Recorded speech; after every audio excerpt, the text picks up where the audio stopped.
क्यों? बोले 100 वर्ष जिएगा ही नहीं। जब करने लायक होगा उस दिन से 100 वर्ष तक प्रतिवर्ष वो एक अश्वमेध यज्ञ करे। एक खत्म हो दूसरा शुरू हो जाए फिर भी नहीं कर सकते। महाराज परीक्षित जैसे राजा ने भी अपने जीवन में 3 अश्वमेध यज्ञ किया। राम जी ने अनेक अश्वमेध यज्ञ किए। कोटिन बाज मेध प्रभु कीने, भगवान श्री राम ने अनेक अश्वमेध यज्ञ किए। तो 100 अश्वमेध यज्ञ करने वाला व्यक्ति इंद्र बनता है। और एक अश्वमेध यज्ञ से कितना पुण्य उत्पन्न होता है? तो कितनी बात मैं कहूं, वेदों की बातें हैं। वेदों में लिखा है कि एक अश्वमेध यज्ञ करने वाला व्यक्ति कितना भी पाप किया हो, लेकिन एक अश्वमेध यज्ञ कर ले तो एक अश्वमेध यज्ञ से उसके सारे पाप नष्ट हो जाते। संपूर्ण सृष्टि की हत्या करके वो अगर अश्वमेध यज्ञ कर ले तो वो भी पाप निवृत्त हो जाए। इतना पवित्र यज्ञ है अश्वमेध यज्ञ। संपूर्ण सृष्टि का नाश करने वाला व्यक्ति भी अश्वमेध यज्ञ कर ले तो उसके सारे पाप नष्ट हो जाए।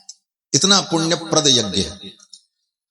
यहां तक कि अश्वमेध यज्ञ का अवभृत स्नान जहां पर होता है, अश्वमेध यज्ञ जब कहीं भी होता है तो नदी के तट पर ही होता है। और नदी में जब वहां पर अवभृत स्नान होता है, जिस घाट पर अश्वमेध यज्ञ करने के बाद यजमान और ब्राह्मण अवभृत स्नान करते हैं, वह घाट इतना पवित्र हो जाता है कि जब तक ये सृष्टि रहेगी तब तक उस घाट पर जो लोग स्नान करेंगे वे लोग पाप से मुक्त हो जाएंगे। इसीलिए काशी में दशाश्वमेध घाट है, जहां पर 10 अश्वमेध यज्ञ किसी ने किया। नैमिषारण्य में अश्वमेध घाट है, तीर्थराज प्रयाग में अश्वमेध घाट है कि उस घाट पर कोई स्नान कर ले तो उसके पाप नष्ट हो जाए। इतना पवित्र यज्ञ। और वैसा वैसा एक यज्ञ नहीं, 100 यज्ञ जो करे वो इंद्र होता है। और सोचो इंद्र कितने बड़े पुण्यात्मा। पुण्य की कोई कमी नहीं है। देवताओं में भी श्रेष्ठ पद देवराज का पद है, देवेंद्र का पद है, इंद्र का पद। लेकिन अभिमान के कारण भगवान को ये प्रिय नहीं लगे। भगवान ने इनकी पूजा का निरादर कर दिया। जबकि इंद्र की पूजा समस्त यज्ञों में होती है। कोई भी यज्ञ करेगा व्यक्ति तो इंद्र को आहुति देना ही पड़ेगा। इंद्राय स्वाहा इदम इंद्राय नमः, आघार आज्य भाग करते हुए आहुति देनी ही पड़ेगी। लेकिन भगवान ने इंद्र की पूजा का निषेध कर दिया। बोले हटाओ, इंद्र की पूजा नहीं हो। बहुत अभिमानी है। और गोवर्धन की पूजा करा दी, पर्वत की पूजा करा दी। ब्रजवासियों ने बड़े धूमधाम से गोवर्धन महाराज की पूजा की। ये गोवर्धन महाराज कौन हैं? बोले स्वयं भगवान कृष्ण ही गोवर्धन के रूप। ब्रज क्षेत्र में 3 पर्वत हैं। बरसाने में पर्वत है, नंदगांव में पर्वत है और वृंदावन में गोवर्धन। ये तीनों पर्वत क्या हैं? बोले ब्रह्मा विष्णु महेश तीनों देवता ही 3 पर्वत के रूप में विराजमान। बरसाने में जो पर्वत है वो श्री ब्रह्मा जी महाराज है। नंदगांव में जो पर्वत है वो भगवान नंदीश्वर भगवान शिव है। और वृंदावन में भगवान की लीला स्थली में जो पर्वतराज हैं गिरिराज गोवर्धन, वो कौन है? बोले साक्षात भगवान विष्णु है। और भगवान विष्णु ही विष्णु सर्वगुहाशयः देवक्याम देवरूपिण्याम विष्णु सर्वगुहाशयः। वही भगवान विष्णु देवरूपिणी देवकी के गर्भ से कृष्ण के रूप में प्रकट। तो भगवान श्री कृष्ण ने गोवर्धन की पूजा कराई, तो ये गोवर्धन पूजा भगवान की ही पूजा है। स्वयं भगवान एक रूप से ब्रजवासियों के साथ खड़े होकर पूजा करते हैं और दिव्य रूप से देवता के रूप में पर्वत शिखर पर प्रकट होकर के स्वयं भगवान पूजा को ग्रहण करते हैं। स्वयं भगवान पूजा भी कर रहे हैं और पूजा ग्रहण भी कर रहे हैं। इस लीला के माध्यम से भगवान वेद की उस सूक्ति को चरितार्थ कर रहे हैं जिस सूक्ति में कहा गया देवो भूत्वा देवम यजेत। श्रुति कहती है देवो भूत्वा देवम यजेत, देवता बनकर के देवता की पूजा करनी चाहिए। इसीलिए स्वयं भगवान देवस्वरूप देवता की पूजा कर रहे हैं। इसका तात्पर्य यही है कि भगवान की आप पूजा करो, देवता की पूजा करो तो पहले देवता के समान बनो। इसीलिए पूजा के पहले विधान है पवित्र होकर के स्नान करके तिलक करके पवित्र वस्त्र धारण करके, स्थान को पवित्र करके, सारी वस्तुओं को पवित्र करके, आचमन प्राणायाम करके, अपने अंग प्रत्यंग में देवता का न्यास करके, मंत्रों का न्यास करने के बाद जब आप देवत्व स्वरूप को प्राप्त हो जाते हैं, तभी देवता की आराधना का अधिकार होता है। इसीलिए कहा कि देवो भूत्वा देवं यजेत, देवता बन करके देवता की आराधना करनी चाहिए। तो भगवान तो स्वयं यहां एक रूप से आराधना कर रहे हैं और एक रूप से भगवान आराधना ग्रहण कर रहे हैं। पूजा संपन्न हुई, ब्रजवासियों ने बड़े धूमधाम से गोवर्धन महाराज की पूजा की, 56 भोग अर्पित किया, कीर्तन भजन किया, गोवर्धन महाराज की परिक्रमा की। और इधर इंद्र को जब पता चला कि ब्रजवासियों ने मेरी पूजा नहीं की, तो देवराज इंद्र को बड़ा क्रोध हुआ। इंद्रस्तदात्मन पूजाम विज्ञाय विहताम नृप, गोपेभ्य कृष्णनाथेभ्यो नंदादिभ्यश्चुकोपसः। ब्रजवासियों ने मेरी पूजा नहीं की, ये सोचकर देवराज इंद्र ने नंदादि गोपों के ऊपर क्रोध किया। और इंद्र ने अपने गणों को बुलाया, सांवर्तक नाम की मेघमालाओं को बुलाया। गणम सांवर्तकम नामो मेघानाम चांतकारिणाम, प्रलय काल में जो वर्षा करते हैं ऐसे मेघों को, उन मेघों को सांवर्तक नाम का मेघ कहा जाता है। सांवर्तक नाम के मेघ आ गए। इंद्र प्राचोदयत क्रुद्धो, क्रोधित होकर के इंद्र ने उनको प्रेरित किया और कहा, जाओ जाकर के ब्रजमंडल में ऐसी वर्षा करो, ऐसी वर्षा करो कि पूरा ब्रजमंडल नष्ट हो जाए। क्यों? तो इंद्र कहते हैं कि कृष्णम मर्त्यमुपाश्रित्य ये चक्रुर्देव हेलनम। इंद्र कहते हैं कि कृष्णम मर्त्यमुपाश्रित्य, कृष्ण नाम के एक मनुष्य के कहने पर ब्रजवासियों ने मेरी पूजा छोड़ दी। कृष्ण भगवान को मनुष्य समझ, इंद्र भगवान को मनुष्य समझ रहे। इंद्र कहते हैं कृष्णम मर्त्यमुपाश्रित्य ये चक्रुर्देव हेलनम, इन ब्रजवासियों ने कृष्ण नाम के एक मनुष्य के कहने पर मेरी पूजा का त्याग किया है, इसका इन्हें दंड मिलना चाहिए। और इंद्र ने क्रोध में आकर के सांवर्तक नाम की मेघमालाओं को भेज दिया, बोले जाओ जाकर के ब्रजमंडल में ऐसी वर्षा करो, ऐसी वर्षा करो कि पूरा ब्रजमंडल नष्ट हो जाए, और फिर मैं आकर के देखता हूं। यही देवताओं का स्वभाव है। भगवान के स्वभाव में और देवता के स्वभाव में अंतर क्या है? भगवान के स्वभाव में और अन्य के स्वभाव में अंतर क्या है? कहते हैं भगवान का स्वभाव है कि एक बार कोई भगवान की पूजा कर ले, एक बार भगवान के लिए वो कुछ समर्पण कर दे, तो एक बार में ही भगवान उसके लिए सदा के लिए प्रसन्न हो जाते हैं। और वो भी पूजा में बहुत विधि विधान और बहुत वस्तुओं की भी जरूरत नहीं। भगवान तो कहते पत्रम पुष्पम फलम तोयम यो में भक्त्या प्रयक्षति। पत्र पुष्प भी अगर भक्ति पूर्वक तुम मुझे अर्पित कर दोगे। पत्रम, पत्राणि नहीं कहा, पत्राणि कहते तो पत्राणि का मतलब कई पत्ते। भगवान कहते हैं तुम्हें तुलसी दल न मिले, तुलसी दल का मतलब जिसमें 3-4 पत्ते हो उसको तुलसी दल कहते हैं। एक पत्ता हो तो तुलसी पत्र है, और कई पत्ते हो तो दल है। तो भगवान कहते हैं तुमको तुलसी दल न मिले तो तुलसी का एक पत्ता भी अगर तुम समर्पित कर दो, पत्रम एक वचन का प्रयोग, पुष्पम बहुत पुष्प नहीं, एक पुष्प भी अगर तुमने अर्पित कर दिया, और पुष्पम में भी कोई विशेषण नहीं कहा भगवान ने कि कमल पुष्प की गुलाब का पुष्प, अरे कोई पुष्प, कोई फूल तुमको न मिले तो नींबू का फूल मिले तो भगवान को चढ़ा दो। कोई भी फूल, किसी भी पेड़ का पुष्प हो, अगर पुष्प भगवान को अर्पित कर दो, पत्रम पुष्पम फलम, कोई भी फल भगवान को अर्पित कर दो। तोयम, तोयम माने जल, कुछ नहीं है तो जल तो सब जगह मिलेगा। कोई जरूरी नहीं गंगा जल और जमुना का जल और गंगोत्री का जल और क्षीर सागर का जल और मानसरोवर का जल ले आओ। जो जल तुम्हें उपलब्ध है वही जल श्रद्धा से भगवान को अर्पित कर दो, ठाकुर संतुष्ट हो जाएंगे। पत्रम पुष्पम फलम तोयम यो में भक्त्या प्रयक्षति। और एक बार व्यक्ति भगवान के लिए कुछ कर दे तो उतने मात्र से भगवान सदा सदा के लिए उसके ऊपर प्रसन्न हो जाते हैं। कथंचिदुपकारेण कृतेनैकेन तुष्यति न स्मरत्यपकाराणां शतमप्यात्मवत्तया। श्रीमद् वाल्मीकि रामायण में भगवान श्री राम के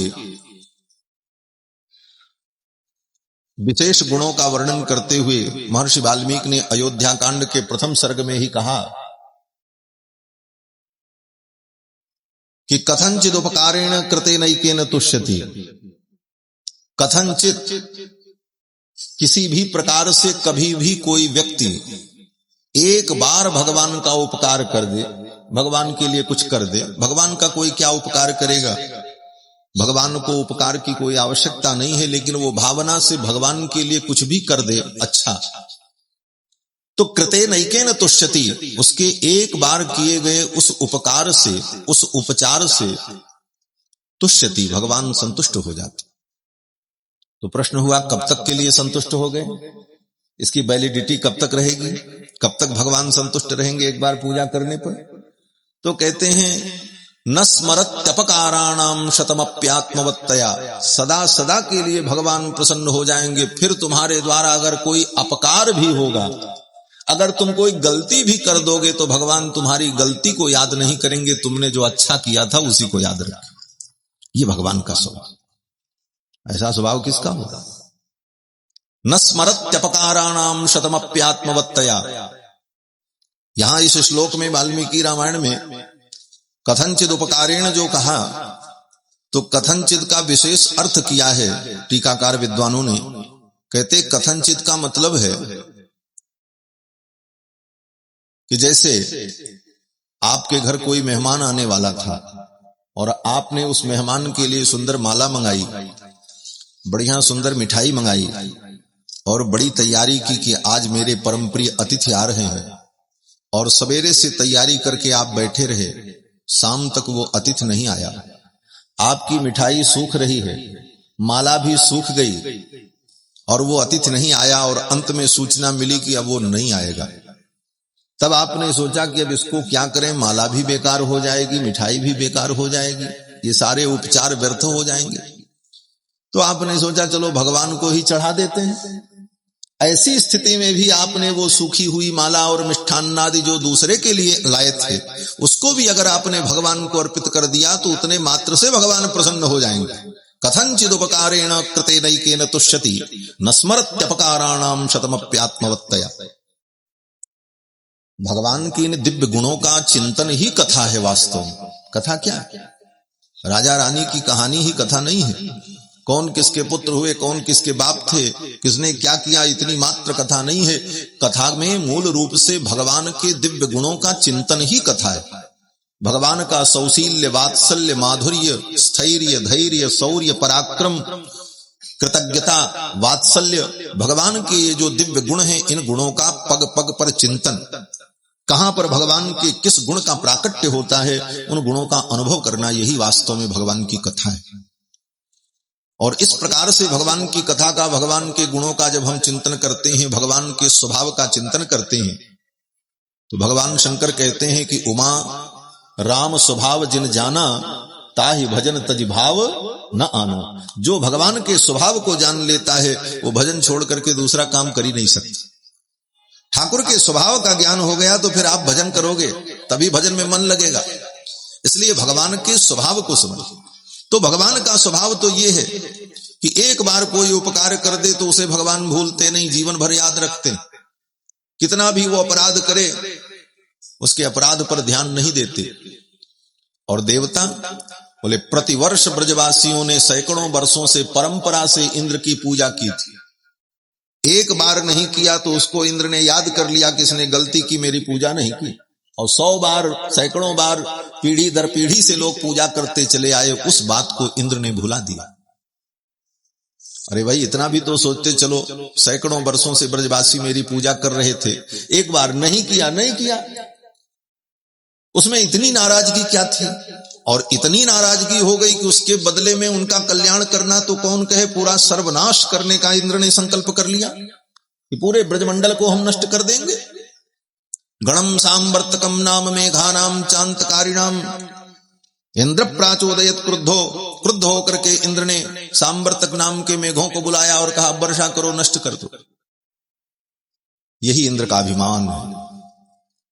इसीलिए कहा गोस्वामी तुलसीदास जी ने कि देवताओं का स्वभाव क्या है? बोले रीझ रीझ देत बर, खीज खीज घाले घर। तुलसीदास जी कहते हैं कि ये देवता क्या है? बोले रीझ रीझ देत बर, अगर रीझ जाए तो तुमको कुछ दे देंगे, ज्यादा नहीं देंगे। देवताओं की भी एक सीमा है, कितना देंगे। किसी व्यक्ति ने कहा कि एक व्यक्ति ने भगवती शीतला देवी की आराधना की। वो शीतला एक देवी होती है ना, शीतला देवी, जिसको गांव में चेचक कहते हैं, निकल आती।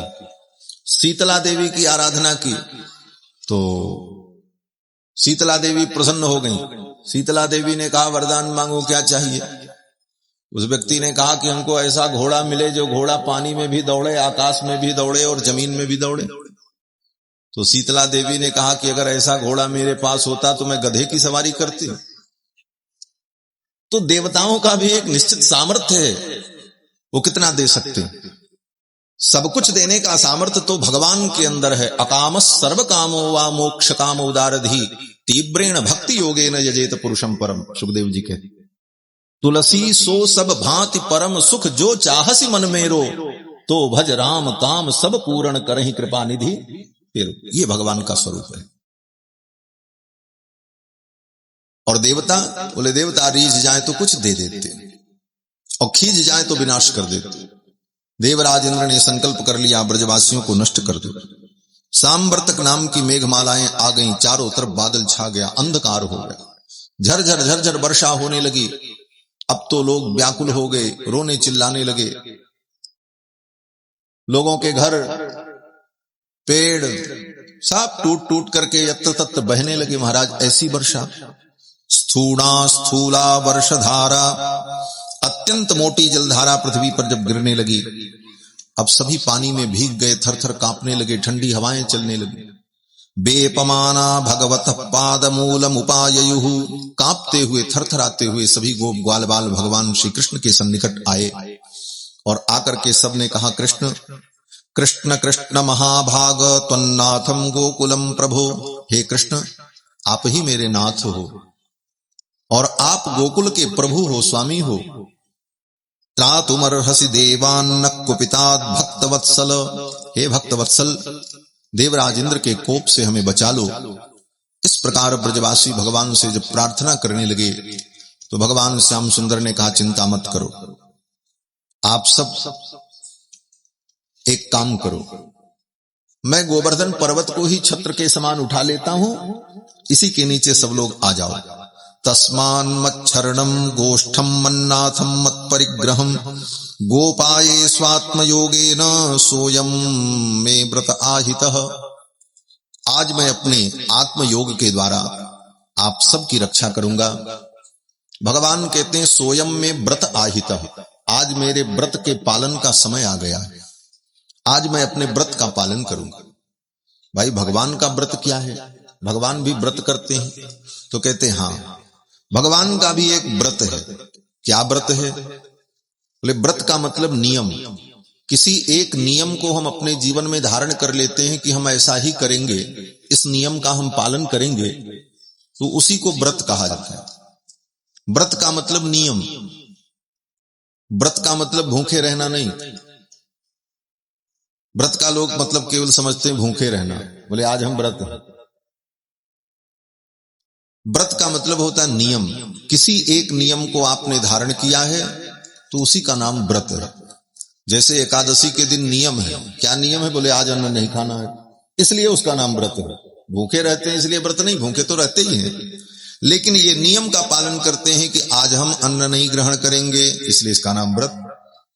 स्त्रियां जीवन भर व्रत करती हैं। बोले क्या? बोले हम अपने पति के चरण की ही सेवा करेंगी, हम पर पुरुष को कभी भी कांत भाव से, प्रिय भाव से नहीं देखेंगी। इस नियम का पालन करती हैं, इसलिए उनके व्रत का नाम पातिव्रत है, वो जीवन भर व्रत चलता है। तो व्रत का मतलब एक नियम, जो नियम हमने लिया।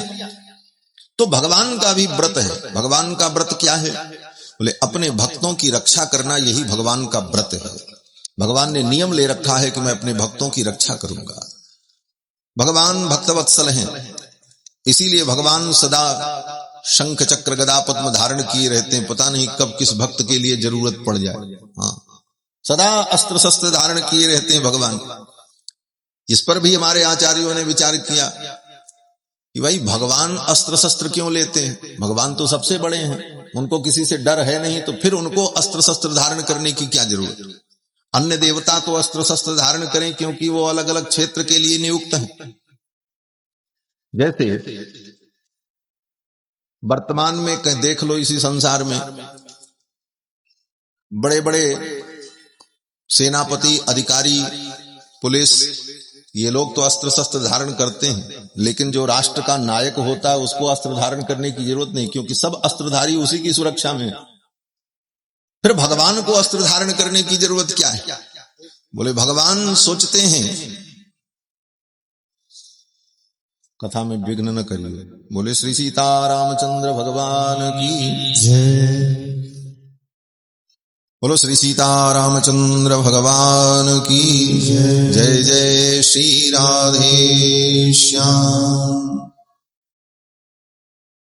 तो राष्ट्र का नायक कोई अस्त्र शस्त्र नहीं धारण करता, क्योंकि सारे शस्त्रधारी उसी की रक्षा के लिए, उसी की व्यवस्था के अंतर्गत। उसी प्रकार भगवान को भी किसी शस्त्र अस्त्र की जरूरत नहीं है। और जितने देवी देवता हैं वो सब भगवान के ही परिकर हैं। लेकिन भगवान सोचते हैं कि मेरे भक्त के ऊपर कोई विपत्ति आ गई और कहीं हमारी फोर्स समय से नहीं पहुंची तो कहीं चूक न हो जाए, इसलिए भगवान भी तैयारी करके बैठे रहते हैं। शंख चक्र गदा पद्म, ये भाव है इसका। इसीलिए भगवान भी सदा शस्त्र को धारण किए रहते हैं। ऐसे तो भगवान के संकल्प से सारे कार्य सिद्ध हो जाते हैं, परंच भगवान शस्त्र को इसीलिए धारण करते हैं कि कब कहां जरूरत पड़ जाए किसी भक्त की रक्षा की। ये भगवान का व्रत है। इसीलिए हमारे भगवान श्री रामानुजाचार्य, जो श्री संप्रदाय के आचार्य हैं, लक्ष्मण जी के अवतार हैं भगवान रामानुजाचार्य, उन्होंने ब्रह्म सूत्र की जब व्याख्या लिखी, वेदांत ब्रह्म सूत्र की, तो अपने भाष्य के प्रारंभ में जब मंगलाचरण किया तो भगवान की स्तुति करते हुए यही कहते हैं कि अखिल भुवन जन्मस्थेम भंगादिलीले विनत विविध भूत ब्रात रक्षैक दीक्षे श्रुति शिरसि विदीप्ते ब्रह्मणि श्रीनिवासे भवतु मम परस्मिन् शेमुषी भक्ति रूपा।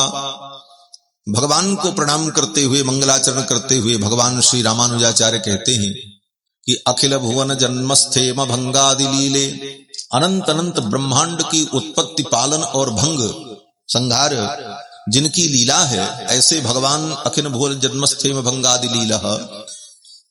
और कहते हैं बिनत विविध भूत ब्रात रक्षैक दीक्षे, जो उनके बिनत, बिनत माने शरणागत, जो शरणागत भक्त हैं, उन भक्तों के समूहों की, भक्तों की रक्षा करने के लिए बिनत विविध भूत ब्रात रक्षैक दीक्षे, अपने भक्तों की रक्षा की जिन्होंने दीक्षा ले ली है, व्रत ले लिया है, ऐसे भगवान के चरणों में हम प्रणाम करते। बिनत विविध भूत ब्रात रक्षैक दीक्षे, वो भगवान कौन है? कहते हैं श्रुति शिरसि विदीप्ते। श्रुति का अर्थात वेदों का जो शिरोभाग है, शिरोभाग माने श्रेष्ठ भाग, वेदों का श्रेष्ठ भाग क्या है? उपनिषद। तो श्रुति शिरसि विदीप्ते, वेदों के श्रेष्ठ भाग, शिरोभाग उपनिषद में जो विदीप्त होते हैं, प्रकाशित होते हैं, उपनिषद में जिस परमात्मा का, ब्रह्म का वर्णन किया जाता है, वे भगवान। श्रुति शिरसि विदीप्ते ब्रह्मणि, बोले वो ब्रह्म कौन है? निर्गुण निराकार है, निर्विकार है, निरूप हैं, अरूप हैं? कहते हैं नहीं नहीं, श्रीनिवासे, वो भगवान श्रीनिवास हैं, श्री के पति हैं, श्री के स्वामी हैं, लक्ष्मीपति। ऐसे भगवान में सेमुषी भक्ति रूपा, मेरी बुद्धि जो है वो भक्ति रूपिणी हो जाए। भक्ति क्या है? बोले हमारी बुद्धि ही भक्ति के रूप में परिणत हो जाए। सेमुषी भक्ति रूपा, हमारी बुद्धि ऐसे भगवान के चरणों में भक्ति रूपिणी हो जाए। हमारी बुद्धि भगवान का चिंतन करे, उन्हीं का विचार करे, यही भक्ति है। हम बुद्धि से जो दुनिया का प्रपंच विचार करते रहते हैं, बुद्धि में दुनिया का प्रपंच भरा रहता है, वो प्रपंच हट करके बुद्धि में भगवान का ही चिंतन चलना शुरू हो जाए, इसी का नाम भक्ति है। सेमुषी भक्ति रूपा। तो भगवान ने कहा कि अब तो हमारे व्रत का समय आ गया, हम व्रत का पालन करेंगे। और इतना कहते हुए भगवान ने गोवर्धन पर्वत के नीचे हाथ लगाया और 7 कोस लंबे चौड़े गोवर्धन पर्वत को भगवान ने लीला पूर्वक उठा करके अपनी कनिष्ठिका उंगली पर धारण कर लिया। बोलो श्री गोवर्धन धरण भगवान की जय। और पर्वत को जब भगवान ने उखाड़ करके अपनी कनिष्ठिका उंगली पर उठाया, तो पर्वत को जब उखाड़ा तो नीचे बहुत बड़ा गड्ढा तैयार हो गया। जड़ से ही उखाड़ लिया पर्वत को भगवान ने। तो जब नीचे गड्ढा बन गया तो भगवान ने गोप ग्वाल वालों से कहा, अथाह भगवान गोपान हेम बतात ब्रजौकसः। हे गोप ग्वाल वालों, हे मैया, हे बाबा, आप सब लोग आओ। यथोपजोषम विशत गिरिगर्तम सगोधनाः। इस पर्वत का जो गड्ढा है, इसी गड्ढे में सब आ जाओ, अपने गाय बछड़ों को भी ले आओ। अब तो सभी गोप ग्वाल बाल घम घम उसी गड्ढे में कूद गए, गाय बछड़ों को भी उसी में कूदा दिया और भगवान पर्वत उठाए हुए हैं। और सभी गोप ग्वाल बालों ने कहा, रे कन्हैया, इतने बड़े पर्वत को तूने अकेले उठा रखा है, हम भी तेरी सहायता करते। गोप ग्वाल बालों ने भी अपने लाठी डंडे लगाना शुरू कर दिए। मैया यशोदा तो घबरा गई। मैया यशोदा ने कहा, हाँ भैया, सब लोग मिल करके पर्वत उठाओ, ये पर्वत बहुत बड़ा है, मेरा लाला इतने बड़े पर्वत को कैसे उठा पाएगा। नख पर गिरिवर लीलो धार, कन्हैया मेरो पारो। नख पर गिरिवर लीलो कन्हैया मेरो बारो। नख पर गिरिवर लीलो धार, कन्हैया मेरो बारो। नख पर गिरिवर लीलो धार, कन्हैया मेरो बारो। कन्हैया मेरो बारो, कन्हैया मेरो बारो। कन्हैया मेरो बारो, कन्हैया मेरो बारो। नख पर गिरिवर लीलो धार, कन्हैया मेरो बारो। नख पर गिरिवर लीलो धार, कन्हैया मेरो बारो। यो कहे जसोदा मैया, लिप जोर लगाओ मेरे भैया। यो कहे यशोदा मैया, लिप जोर लगाओ मेरे भैया। यो कहे जसोदा मैया, लिप जोर लगाओ मेरे भैया। यो कहे जसोदा मैया, लिप जोर लगाओ मेरे भैया। गिरिवर में हो, गिरिवर में हो, गिरिवर में बोझ अपार, कन्हैया मेरो बारो। गिरिवर में बोझ अपार, कन्हैया मेरो बारो। नख पर गिरिवर लीलो धार, कन्हैया मेरो बारो। नख पर गिरिवर लीलो धार, कन्हैया मेरो बारो। लाला की नरम कलैया, कहीं मुरक न जाए कि भैया। लाला की नरम कलैया, कहीं मुरक न जाए कि भैया। लाला की नरम कलैया, कहीं मुरक न जाए कि भैया।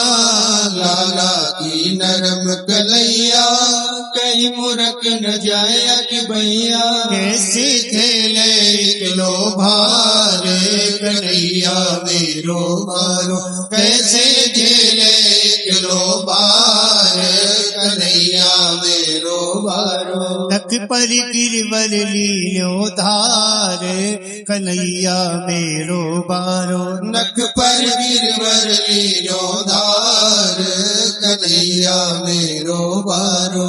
जब पूप इंद्र ने कीनो ब्रज गोवर्धन तर लीनो।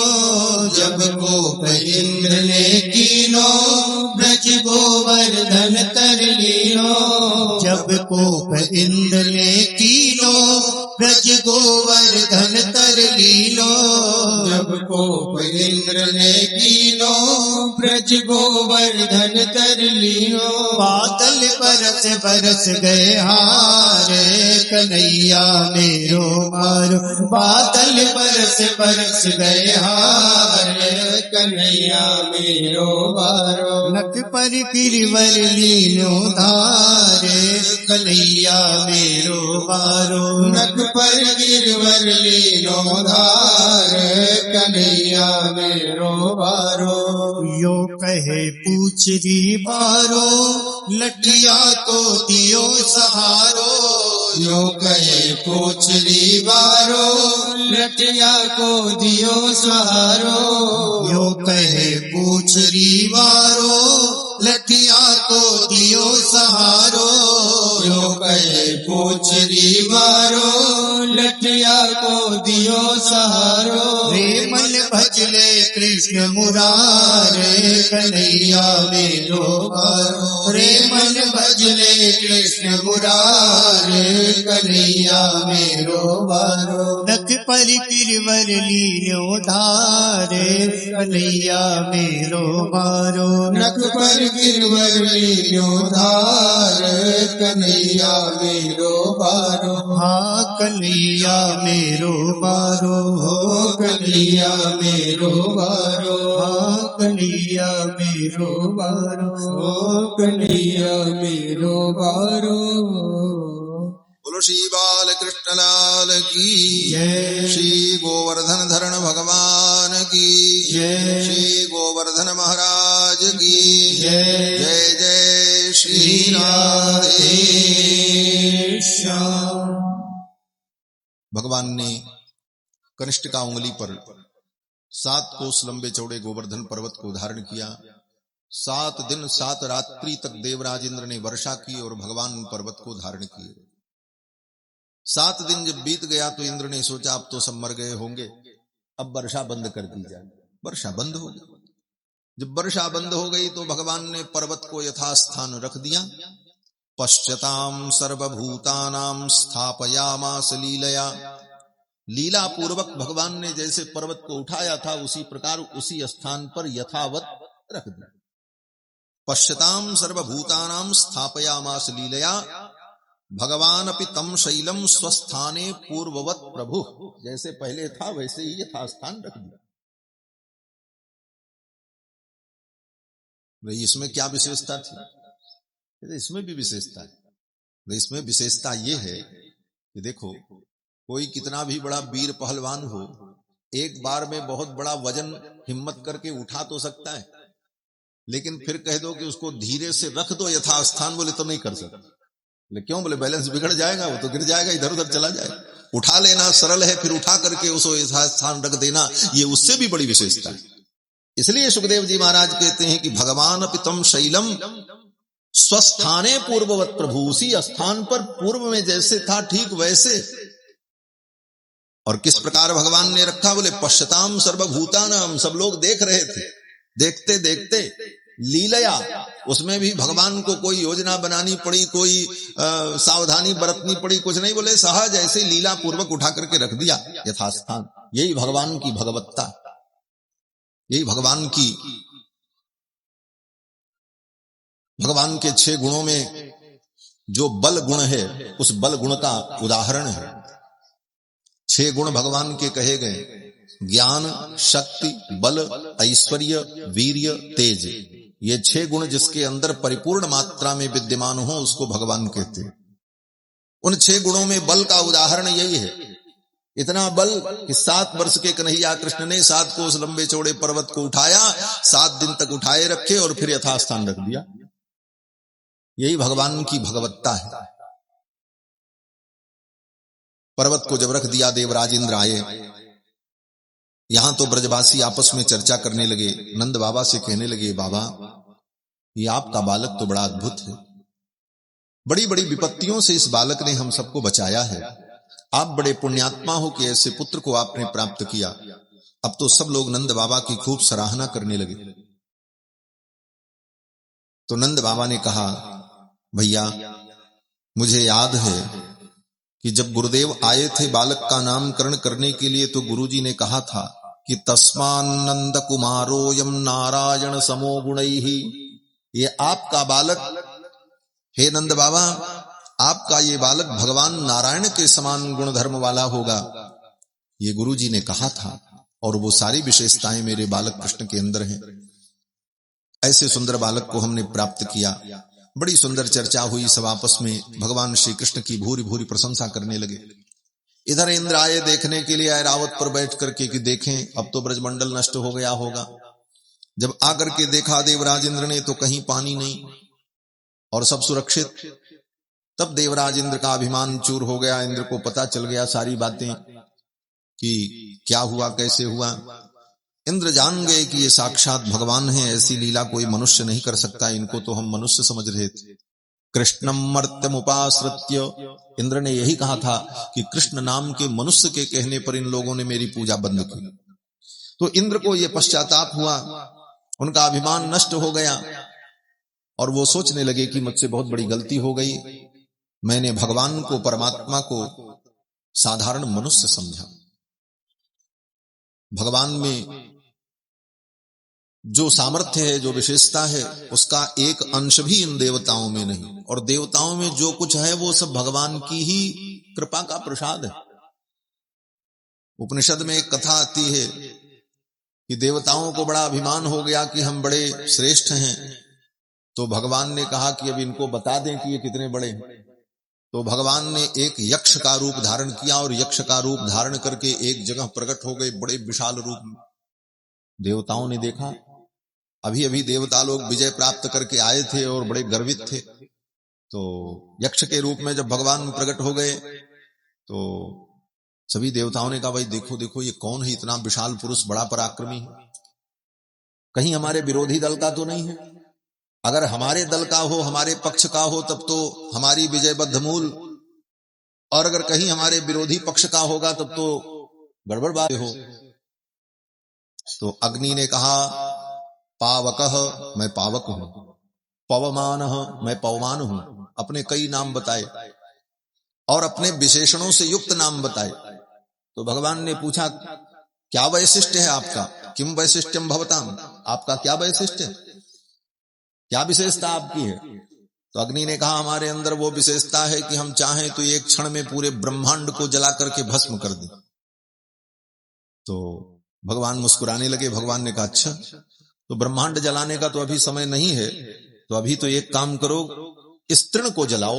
एक तृण भगवान ने लिया और अग्नि देवता के सामने रखा और कहा, इस तृण को जला करके दिखाओ। अग्नि देवता ने अपनी संपूर्ण शक्ति लगा दी, वो तृण नहीं जला। अग्नि देवता लज्जित होकर के चले आए। अग्नि देवता ने कहा, महाराज वो तो बड़ा विचित्र यक्ष है, हमारी सारी शक्ति स्तंभित हो गई उसके सामने जाने। इन किसको भेजा जाए? बोले वायु देवता को भेजा, तुम जाओ। वायु आए। वायु से भी वही स्थिति थी, वायु की भी हिम्मत नहीं बात करने की।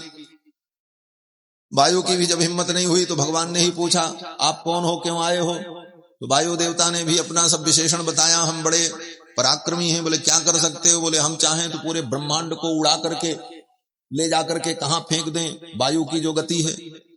तो भगवान ने फिर वही काम किया, एक तृण सामने रखा, कहा इसको उड़ाओ, नहीं उड़ा सके।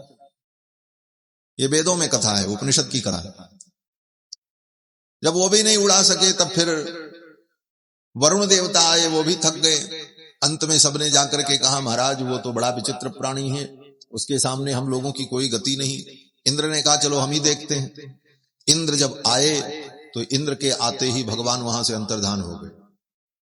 देवराज इंद्र ने कहा कि ये तो बड़ा विचित्र है, इन देवताओं को तो वो यक्ष दिखा भी, इन देवताओं से वार्ता भी कि मुझे तो किसी कौड़ी का नहीं समझा, मुझसे तो बात करना भी उसने उचित नहीं समझा, और कहां चला गया।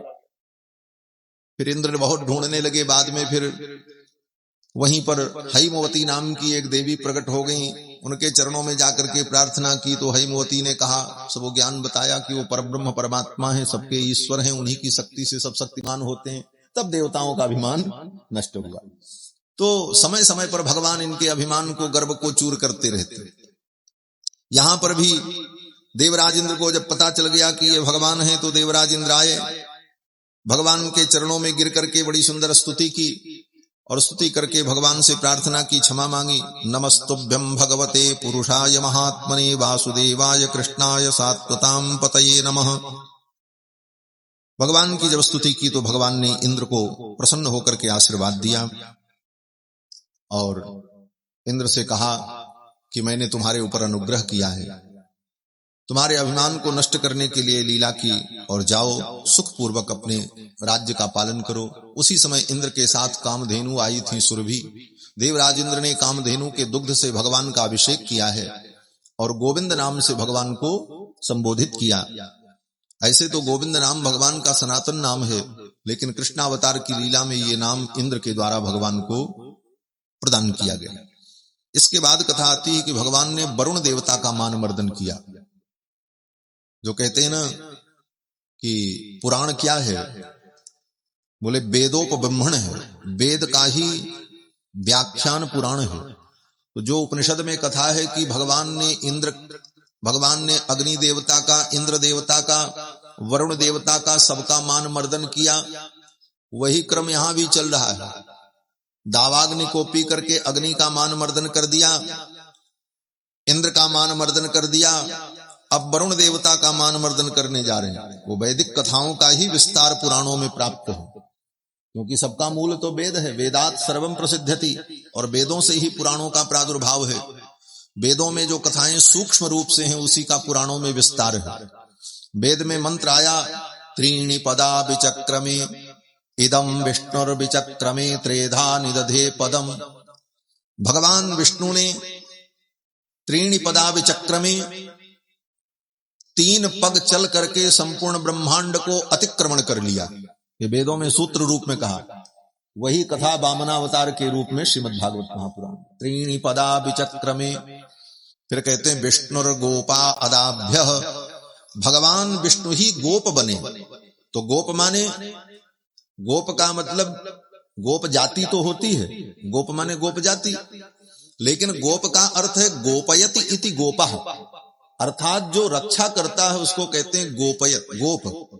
गुपु रक्षणे धातु है व्याकरण में, गुपु रक्षणे धातु से गोप शब्द बनता है कि रक्षक, गोपयति, उसी से गुप्त शब्द बनता है, जो गुप्त रखा जाए, छिपा करके रखा जाए। तो गोप का मतलब गोपयति, जो रक्षा करे उसको कहते हैं गोप। तो विष्णुर गोपा अदाभ्य, भगवान ही रक्षक बनकर के प्रकट हुए, गोप बनकर के प्रकट हुए। और कृष्णावतार में वही लीला हुई, भगवान गोप बनकर के प्रकट हुए गोप जाति में, और सबकी रक्षा कर रहे हैं। ब्रजवासियों की रक्षा की, गोवर्धन के द्वारा जो है ब्रजवासियों की रक्षा की, गौ माता की रक्षा की, और अनेक दुष्टों का संहार करके पृथ्वी के प्राणियों की रक्षा की। तो ये सब सूत्र वेदों में हैं, और उन्हीं वेद के सूत्रों का विस्तार पुराणों में है। आगे कथा आती है कि भगवान ने वरुण देवता का मान मर्दन किया। एक दिन एकादशी का व्रत किया था नंद बाबा ने, दूसरे दिन द्वादशी को जमुना में स्नान करने गए। समय का ठीक ठीक परिज्ञान नहीं था, रात्रि के 2 बजे ही स्नान करने चले गए। तब के जमाने में घड़ी उड़ी तो थी नहीं, ऐसी व्यवस्थाएं नहीं थी कि सब सही सही पता चल जाए। लोग रात्रि में नींद खुले तो आकाश में देखते थे, अच्छा ये तारा यहां चला गया, अब इतना बज गया होगा। तारों की गति से ही काल का परिज्ञान होता था लोगों को।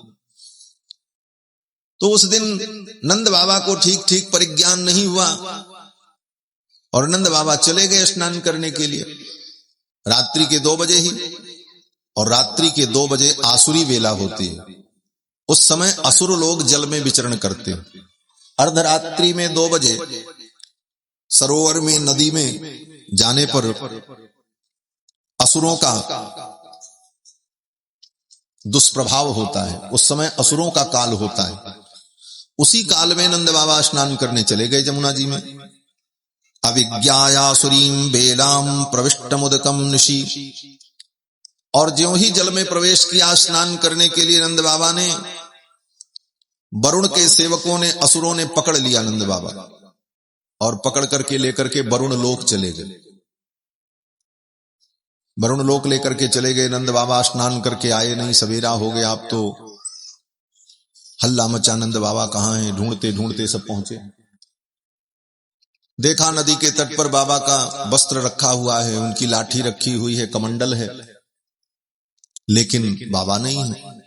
अब तो सब और रोने लगे कि लगता है बाबा डूब गए, बह गए, क्योंकि कपड़े तो यहीं रखे हैं। भगवान श्याम सुंदर ने देखा ऐसा कैसे हो सकता है, मेरे बाबा डूब नहीं सकते। भगवान श्याम सुंदर को सब पता चल गया, वरुण देवता ने सब किया है, अब मुझे ही जाना पड़ेगा। भगवान ने अपने परिजनों को कहा, आप लोग धैर्य धारण करो, मैं जा रहा हूं और बाबा को लेकर के आता हूं। सीधे भगवान वरुण लोक पहुंच गए।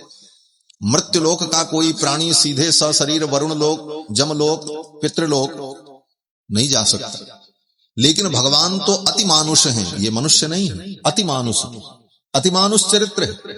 सीधे वरुण लोक भगवान पहुंचे, और जब वरुण लोक में भगवान पहुंचे वरुण देवता के दरबार में, तो वरुण देवता ने भगवान को आते देखा, पहचान लिया, अरे ये तो साक्षात परमात्मा भगवान नारायण है।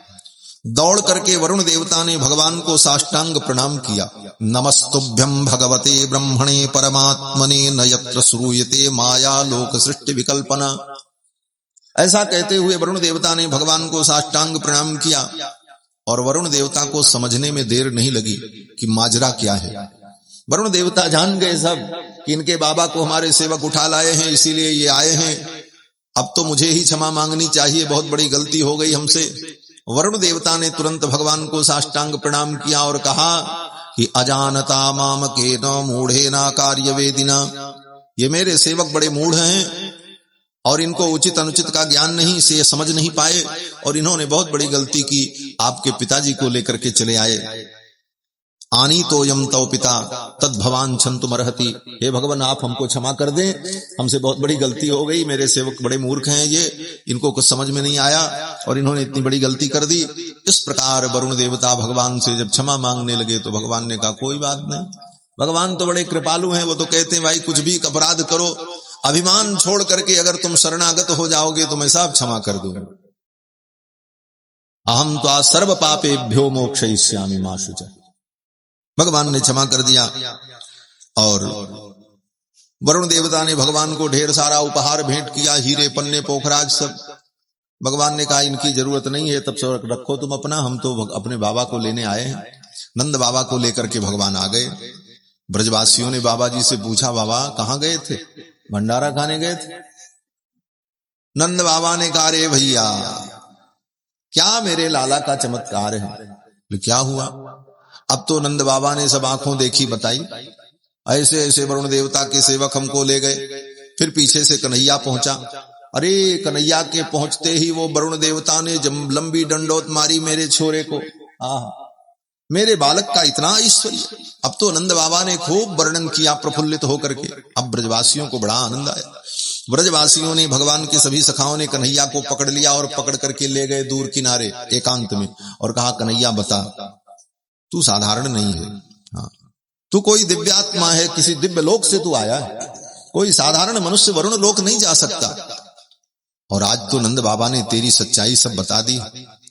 आज तुझे बताना पड़ेगा कि तू किस लोक से आया है, तेरा दिव्य लोक कहाँ है, तू किस लोक का निवासी प्राणी है।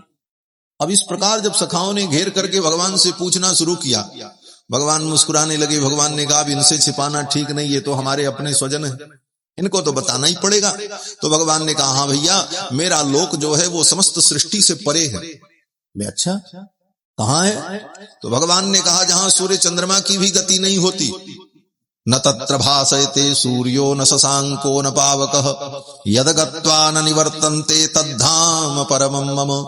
जहां सूर्य चंद्रमा की भी गति नहीं, जहां जाने के बाद जीव कभी लौट करके नहीं आता है, फिर उसे संसार में कभी नहीं आना पड़ता, वो मेरा परम धाम वैकुंठ है। अब वो गोप ग्वाल बाल बेचारे सीधे साधे, उन सब ने कहा तो हमको भी दिखाओ। हाँ, और जैसे भगवान पॉकेट में रखे अभी निकाल के दिखा देंगे। भगवान ने कहा, भगवान से सखाओं ने कहा दिखाओ हमको भी, तुम्हारा वो लोग कहाँ है कैसे। तो भगवान ने कहा अच्छा एक काम करो, अपनी आंखें बंद करो, सब बालकों ने अपनी आंखें बंद की। इति संचित्य भगवान महाकारुणिको हरिः दर्शयामास लोकम स्वम गोपानाम तमसः परम।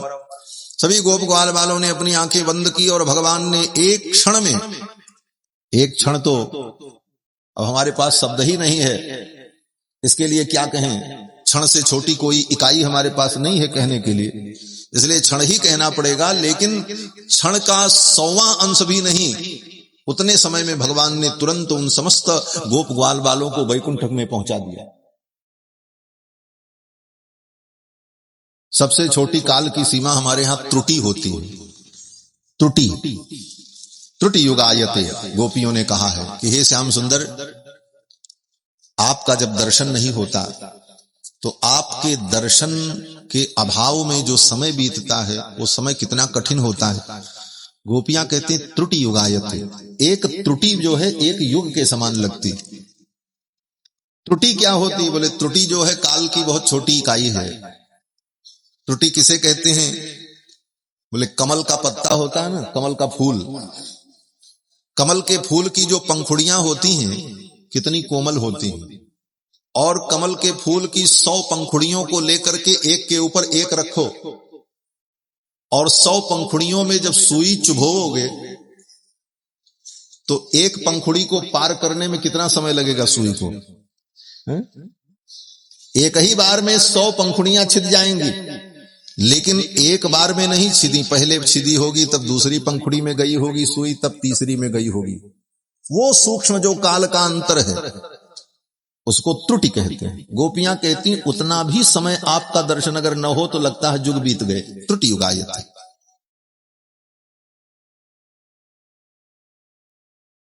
एक क्षण भी शब्द के लिए कहने के लिए तो क्षण ही कहना पड़ेगा, मतलब एक त्रुटि में जितना समय होता उससे भी कम समय लगा होगा। और भगवान ने उन गोप ग्वाल वालों को दर्शयामास लोकम स्वम गोपानाम तमसः परम सत्यम ज्ञानमनंतम यद ब्रह्म ज्योतिः सनातनम यद्धि पश्यन्ति मुनयो गुणापाये समाहिताः।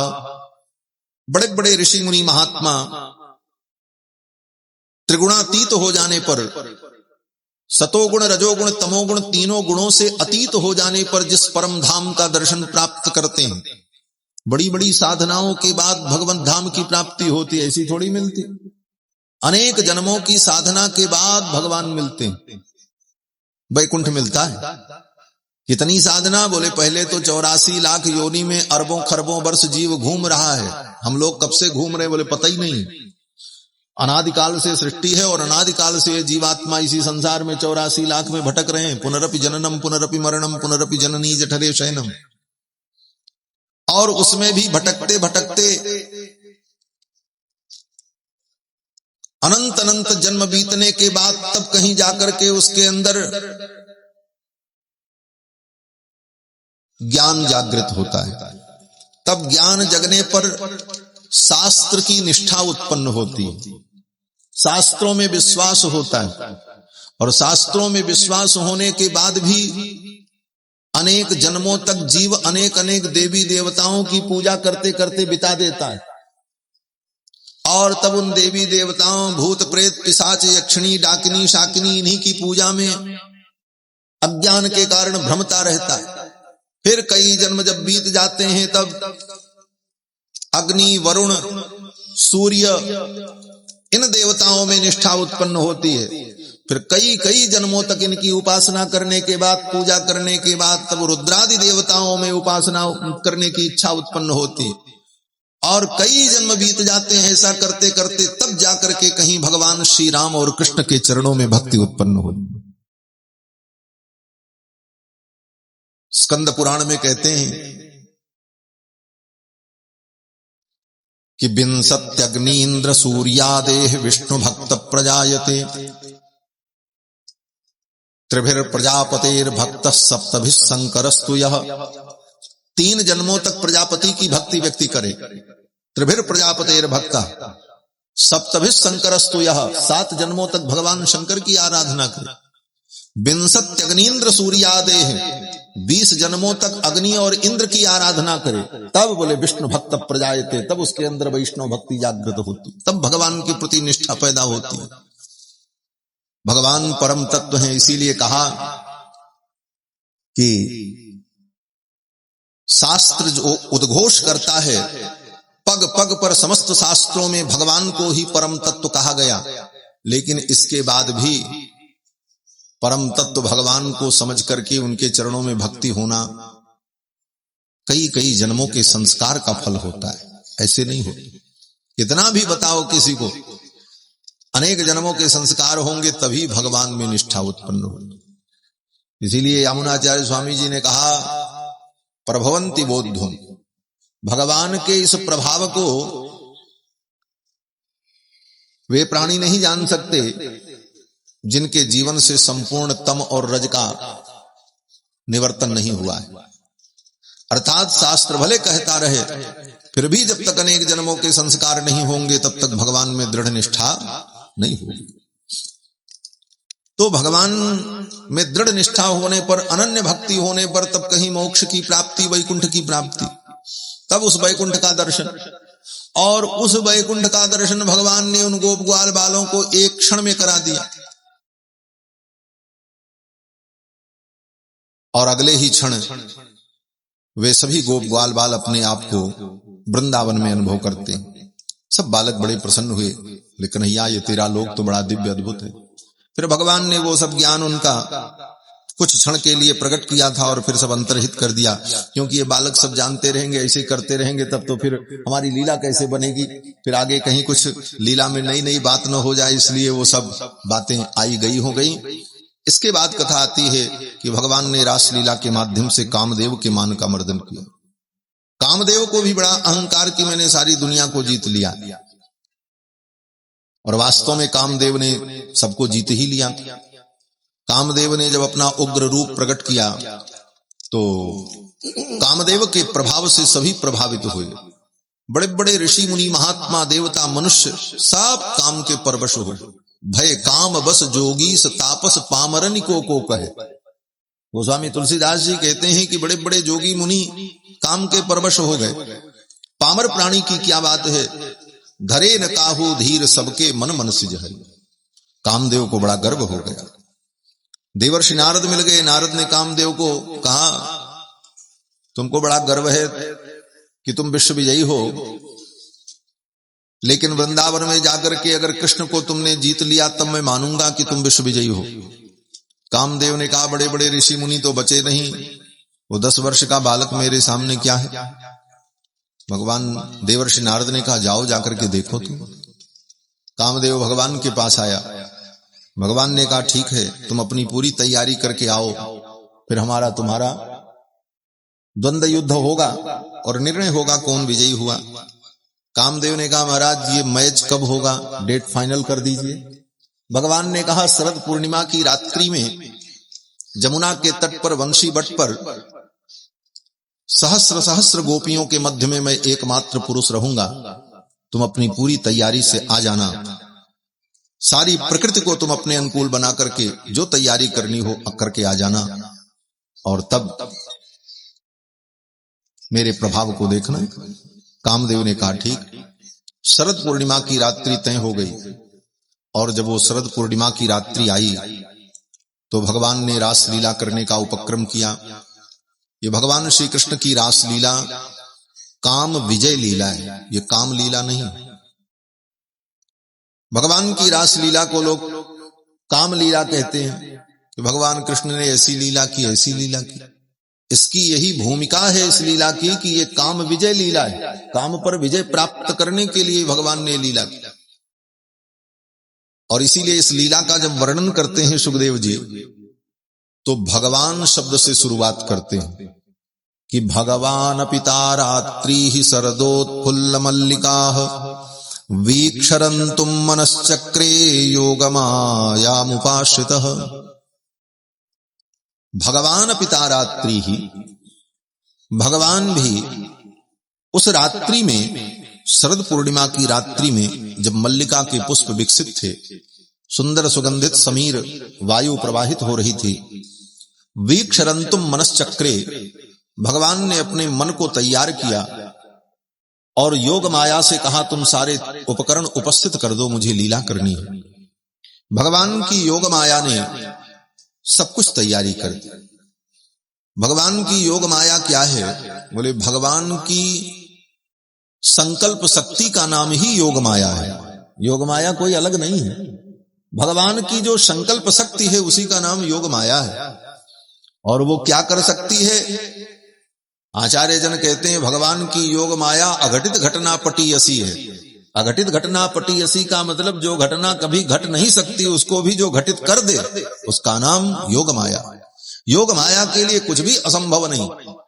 ऐसी अघटित घटना पटीयसी भगवान की माया ने सारे उपक्रम कर दिए। तदोडुराज ककुभक्करैर्मुखं प्राच्या विलिम्पन्न रुणेन संतमैः सचर्षणीनामुदगाच्छुचो मृजन प्रिय प्रियाया इव दीर्घदर्शनः। आकाश में सुंदर तारे गण प्रकट हो गए। चंद्रमा पूर्णिमा का चंद्रमा अपनी किरणों से संपूर्ण पृथ्वी को आह्लादित करने लगा। चंद्रमा की जो कौमुदी है उस कौमुदी ने पृथ्वी को मुदित कर दिया। कौमुदी का मतलब ही होता है चंद्रमा की किरण। चंद्रमा की किरण को ही कौमुदी कहते हैं। और पृथ्वी का नाम है कम पृथ्वी। और पृथ्वी को भी जो मुदित कर दे अपने प्रकाश से, इसीलिए उसका नाम कौमुदी। कौमुदी माने जो पृथ्वी को मुदित कर दे। तो चंद्रमा की कौमुदी चंद्रमा की कौमुदी किरणों ने पृथ्वी को आह्लादित किया। अनेक प्रकार के दिव्य पुष्प विकसित हो गए। सुंदर सुगंधित वायु प्रवाहित होने लगी। वातावरण अत्यंत सुरम्य हो गया। और भगवान श्याम सुंदर ने अपने अधर पर बंशी रखी और अर्धरात्रि में, रात्रि के ठीक 12 बजे अर्धरात्रि में भगवान ने बंशी बजाई। निशम्य गीतम तदनंगवर्धनम ब्रजस्त्रिय कृष्ण गृहीत मानसाः आजग्मुरन्योन्यमलक्षितोद्यमाः सयत्र कांतो जवलोल कुंडलाः। भगवान ने वंशी बजाई। भगवान की वंशी की ध्वनि को सुनकर के जितनी गोपांगनाएं थी अपने घर के सारे कार्य को छोड़ करके दौड़ पड़े। लेकिन एक विशेषता थी। क्या विशेषता? आज भगवान ने जब बंशी बजाई तो बंशी की ध्वनि केवल गोपियों को सुनाई पड़ी और किसी को नहीं सुनी। ऐसे तो भगवान रोज बंशी बजाते थे और बंशी की ध्वनि सब सुनते थे। जड़ ही नहीं, चेतन ही नहीं, जड़ भी, जड़ चेतन सब भगवान के वंशी रव को सुनते। इति वेणु रवम राजन सर्वभूत मनोहरम। सुखदेव जी यही कहते हैं, सर्वभूत मनोहरम, समस्त भूत को, भूत का मतलब जड़ चेतन सब, कल बताया था कथा। सर्वभूत मनोहरम, समस्त भूतों के प्राणियों के मन का हरण कर लेने वाली बंशी। इति वेणु रवम राजन। पत्थर भी भगवान की बंशी को सुनते थे। और पत्थर सुने तो उनको क्या हो? बोले पत्थर में कौन सी क्रिया होगी, पत्थर तो पत्थर। कहते हैं अरे नहीं, भगवान की बंशी बजे तो पत्थर भी भगवान की बंशी की ध्वनि को सुन करके पिघल जाते। उनमें भी जो घनीभूत हैं उनमें द्रवता आ जाती थी, वो लिक्विड फॉर्म में आ जाते, पिघल जाए पत्थर। और उन पत्थरों के पिघल जाने पर उन पत्थरों में कमल खिल जाते थे। श्री सूरदास जी महाराज कहते हैं कि जब हरि मुरली नाद प्रकाशी, भगवान जब मुरली नाद करते तो पाहन जलज विकासी, पत्थरों पर कमल खिल जाते। ये सब कैसे होता था? आज के तार्किक प्राणी वैज्ञानिक युग के लोगों को ये कल्पनाएं लगती हैं। ये सब कल्पना, ऐसा कैसे हो सकता है पत्थर पे कमल खिल जाए? बोले इन सारे प्रश्नों का एक ही उत्तर है कि अनंत अनंत ब्रह्मांड में अनंत अनंत प्रकार के अनंत अनंत स्वभाव के जीवों को, प्राणियों को उत्पन्न करने वाला जो परमात्मा, उसकी अघटित घटना पटीयसी माया के लिए कुछ असंभव नहीं है। वहां सब संभव है। जो परमात्मा अपने संकल्प से इतने बड़े बड़े ब्रह्मांड में विचित्र विचित्र चीजों को उत्पन्न कर सकता है, उसके संकल्प से क्या नहीं हो सकता? ये कोई अरे गहरे किसी सामान्य प्राणी की चर्चा थोड़ी, ये तो भगवान की चर्चा हो रही है। भगवान पिता रात्रि ही, तो उन भगवान की लीला में कुछ भी हो सकता है। पत्थर पे कमल खिल गया ये कोई बड़ी बात नहीं है, उस पत्थर पे कुछ भी हो सकता है। उस पत्थर से ब्रह्मा प्रकट हो जाए, उस पत्थर से सारा ब्रह्मांड प्रकट हो जाए, कुछ भी हो सकता है, असंभव कुछ नहीं। तो भगवान की वंशी बजती तो चराचर के प्राणी सुनते थे, पत्थर भी सुने, नदी भी सुने, जमुना का जल रुक जाता था। कहते हैं भगवान की बंशी बजे तो जमुना का जल जो बह रहा है वो स्तंभित हो जाए, और जो स्तंभित पत्थर पाषाण है वो पिघल करके बहने लग जाए। ये विचित्रता थी। पशु भी सुनते थे। गोपियों ने वर्णन किया है कि गायें जब भगवान की बंशी की ध्वनि को सुनती तो मुख में जो घास और चारा लिए हैं उसको लिए लिए वहीं रुक जाती। अब उनका चरवण करना बंद हो जाता, उसको चबाती नहीं, केवल सुनती रहती है, मुख में घास लटकी हुई। ये स्थिति। ब्रज के जो हिरण हैं, हिरनियां हैं, वे समूह में आकर गोविंद को चारों तरफ से घेर लेते। आकर्ण्य वेणु रणितम सह कृष्ण साराह, और वे कृष्णसार मृग के साथ उनकी मृगियां आकर्ण्य वेणु रणितम, अपने कानों को ऐसे खड़ा करके गोविंद के वंशी निनाद को सुनते। लेकिन आज अरे और तो और भगवान की बंशी बजते तो सूखी लकड़ियां सुनती थी महाराज। एक गोपी कहती है बड़ी समस्या थी महाराज भगवान के बंशी से वृंदावन में। हाँ, वो जितनी सुख देती थी उतना दुख भी देती थी वो बंशी। क्या दुख देती थी? बोले गोपियां जब अपने घर में भोजन बनावे और चूल्हा में लकड़ी लगावे और लकड़ी लगा करके चूल्हा जला करके भोजन बनाती रहती, और कहीं भगवान की बंशी बज गई तो चूल्हे में जलती हुई लकड़ी भी सरस हो जाती थी, भीग जाती थी, और लकड़ी में से पानी निकलने लग जाए, चूल्हा बुझ जाए। गोपियां फूंकते फूंकते परेशान, उनकी आंख में धुआं लग जाए, तो अंत में गोपियां जाकर के श्याम सुंदर से कहती, श्याम सुंदर मुरहर रंधन समये माकुर मुरली रवम। गोपियां भगवान से यही कहती, हे मुरहर, हे मुरदैत्य का वध करने वाले मुरारी, रंधन समये माकुर मुरली रवम, जिस समय मैं भोजन बनाऊं उस समय तो बंसी मत बजाओ। कैसे मैं भोजन बनाऊं, लकड़ी भीग जाती है। तो लकड़ियां सुनती थी महाराज। सोचो क्या चमत्कार था, भगवान की वंशी की क्या विशेषता। लेकिन आज जब बंशी बजी रास लीला में गोपियों को बुलाने के लिए, तो आज की वंशी की ध्वनि केवल गोपियों ने सुना और किसी ने नहीं सुनी। और गोपियों में किन गोपियों ने सुना? बोले उन्हीं गोपियों ने सुना जो भगवान में अपने मन को लगा चुकी थी। मन मनस्का मद प्राणा मदर्थे त्यक्त दैहिका, जिनका मन भगवान में लग चुका था, जिन्होंने भगवान के लिए अपना सर्वस्व त्यागने का संकल्प कर लिया था, उन गोपांगनाओं के कान में ही वंशी की ध्वनि गई और किसी के कान में। और वो गोपांगनाएं अपने घर के सारे कार्य को छोड़ करके चल पड़ी, जो जैसे थी वो उसी प्रकार चल पड़ी। कोई गोपी गाय दोह रही थी, दोहना छोड़ दिया, चल पड़ी। कोई गोपी भोजन बना रही थी, भोजन को चूल्हे पर छोड़ दिया, चल पड़ी। कोई बच्चे को दूध पिला रही थी, बच्चे को वहीं बिस्तर पर छोड़ दिया, चल पड़ी। पाययंत शिशून पय, कोई अपने पति को भोजन परोस रही थी, परिवेषण कर रही थी, छोड़ दिया, चल पड़ी। कोई अपने पति की सेवा कर रही थी, कोई गोपी अपना श्रृंगार कर रही थी। अंजन्त्य काश्च लोचने, अपने आंखों में काजल ओजल लगा रही थी, रात में तैयारी कर रही थी, क्योंकि उसको पता था कि आज रासलीला में जाना है। गोपियों को तो भगवान ने पहले ही बता दिया था। चीरहरण के प्रसंग में ही भगवान ने कह दिया था, शरद पूर्णिमा की रात्रि में जमुना के तट पर वंशी बट पर मैं लीला करूंगा, उस लीला में तुम आना, तुम्हारे मनोरथ को मैं पूर्ण करूंगा। लेकिन साल भर पहले भगवान ने कहा था, तो गोपियां अपने घर के काम में, परिवार की जिम्मेदारियों में व्यस्त होने के कारण भूल गई, और जो भूल गई उन्हीं को याद दिलाने के लिए भगवान ने बंशी बजाई। और जो गोपियां जानती थी कि आज रासलीला में जाना है, वो अपने संसार के सारे कार्यों से निवृत्त होकर के तैयारी कर रही थी, आज रासलीला में चलना है।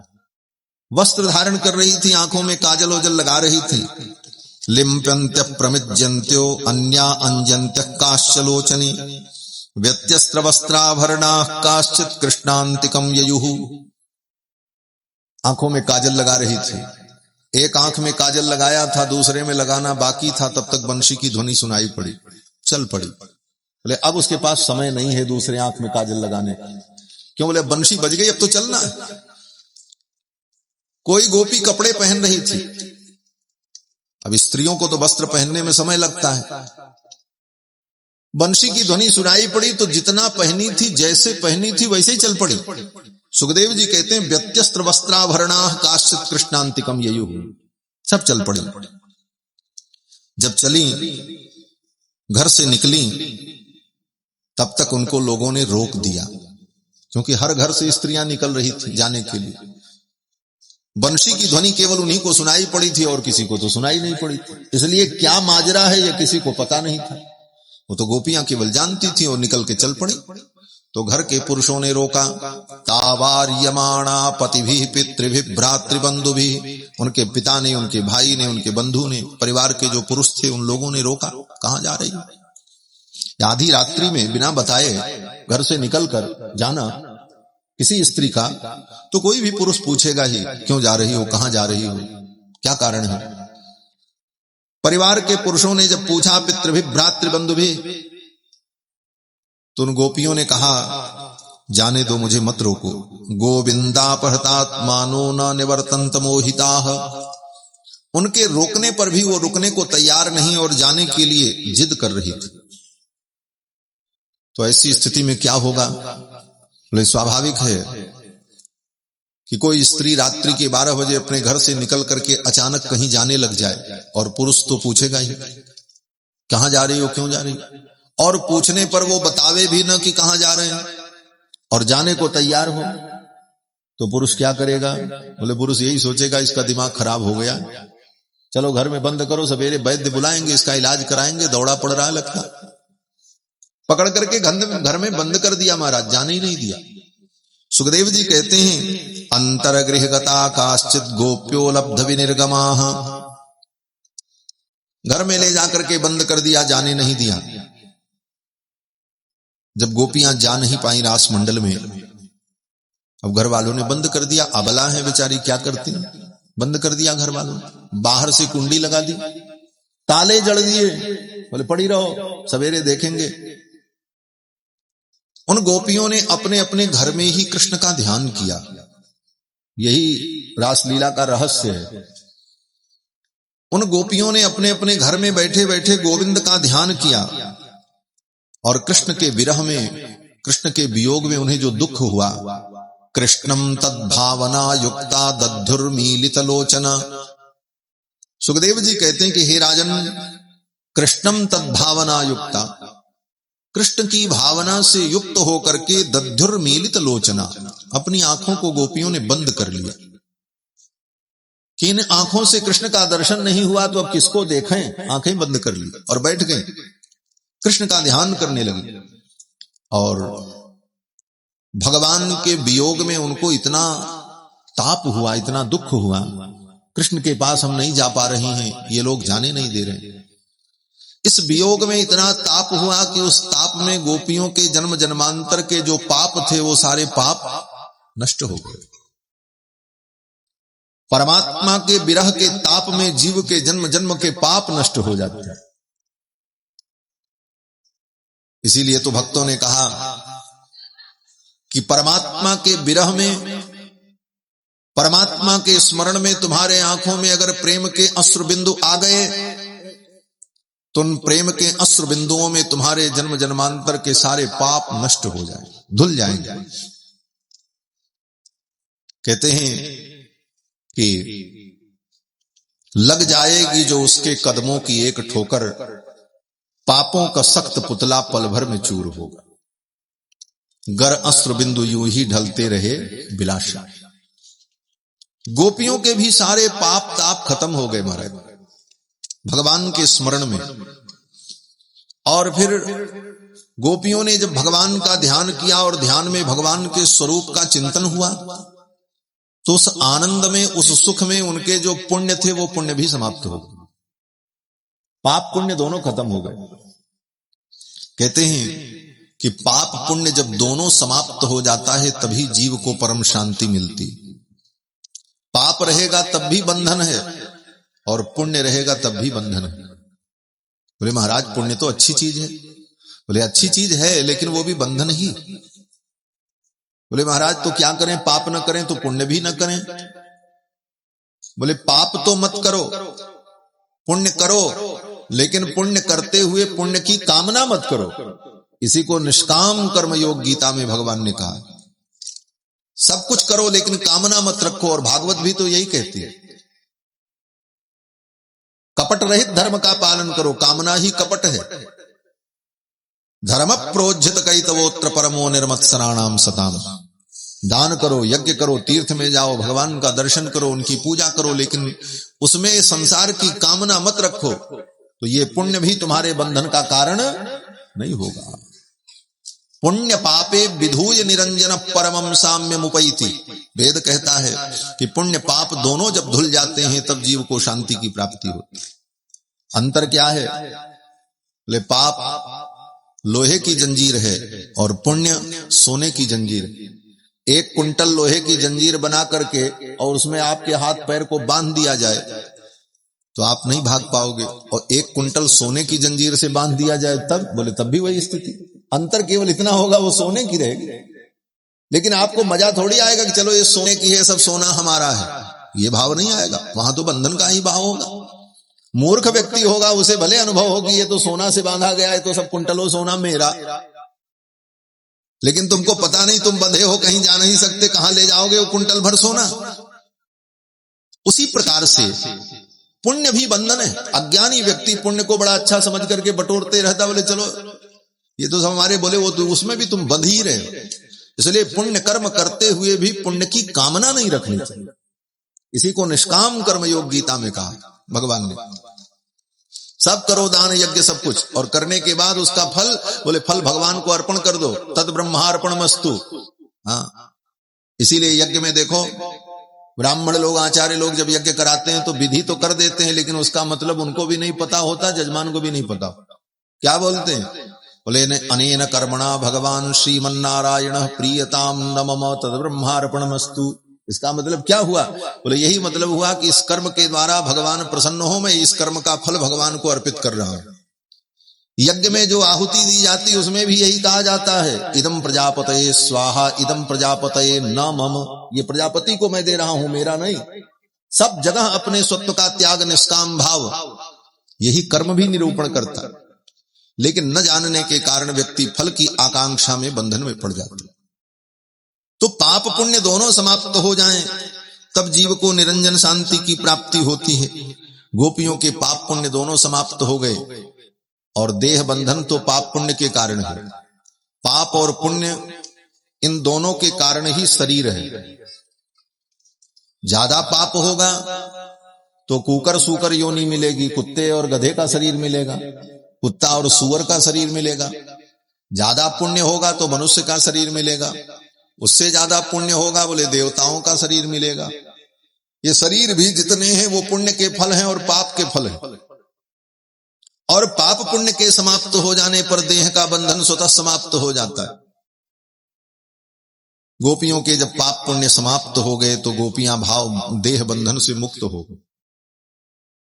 सुखदेव जी कहते हैं कि तमेव परमात्मानं जार बुद्ध्यापि संगता जहुर्गुणमयम देहम सद्य प्रक्षीण बंधना। जहुर्गुणमयम देहम, अपने गुणमय देह को गोपियों ने छोड़ दिया, बंधन मुक्त हो गए। उनका शरीर उनके घर में रखा रहा और आत्म रूप से गोपियां रास मंडल में पहुंच गई। आत्म रूप से गोपियां रास मंडल में पहुंची, उनका शरीर उनके घर में ही रहा। इस कथा को सुनकर के राजा परीक्षित ने सुखदेव जी से प्रश्न किया है। यहां पर राजा परीक्षित कहते हैं, कृष्णम विदुः परम कांत नतु ब्रह्मतया मुने। हे मुनिवर, उन गोपियों ने तो कृष्ण को अपना प्रियतम पति समझा, भगवान तो नहीं समझा, फिर उनको ऐसी दिव्यता कैसे प्राप्त हो गई? ये प्रश्न किया है राजा परीक्षित ने। कृष्णम विदुः परम कांत नतु ब्रह्मतया मुने, उनको ब्रह्म नहीं समझा तो फिर उनको ऐसी दिव्यता कैसे प्राप्त हुई? तो सुखदेव जी इसका उत्तर देते हैं, उक्तम पुरस्तात एतत्ते, हे राजन इसका उत्तर तो मैंने पहले ही तुमको सुना दिया। कहां? बोले सप्तम स्कंद में, प्रहलाद जी का जब चरित्र चल रहा था वहीं पर। क्या बताया? कहते हैं चैद्य सिद्धिम यथागतः। चेदराज शिशुपाल भगवान को भगवान थोड़ी समझता, लेकिन उसको मुक्ति मिली कि नहीं मिली? सशरीर मुक्त हो गया महाराज। उसके शरीर का शिरच्छेद भगवान ने जब किया तो उसके शरीर से वही ज्योति प्रकट हुई और भगवान के चरणों में विलीन हो गई। तत्काल मुक्ति मिल गई शिशुपाल को, जबकि वो भगवान को भगवान नहीं समझता था और रोज गाली देता था भगवान को। कंस को मुक्ति मिली। ये सब उदाहरण है। तो सुखदेव जी कहते हैं कि द्विषन्नपि, भगवान से द्वेष करने वाले को जब ऐसी दिव्यता प्राप्त हो सकती है, द्विषन्नपि हृषिकेशम किमुताधोक्षज प्रियाः, ये तो अधोक्षज की प्रिया है, ये तो कृष्ण से प्रेम करती है। जब द्वेष करने वाले को परम गति मिल सकती है तो प्रेम करने वाले को ऐसी दिव्यता प्राप्त हो गई तो इसमें क्या आश्चर्य? और यह भावना से युक्त नहीं, यह वस्तुगत वैशिष्ट है।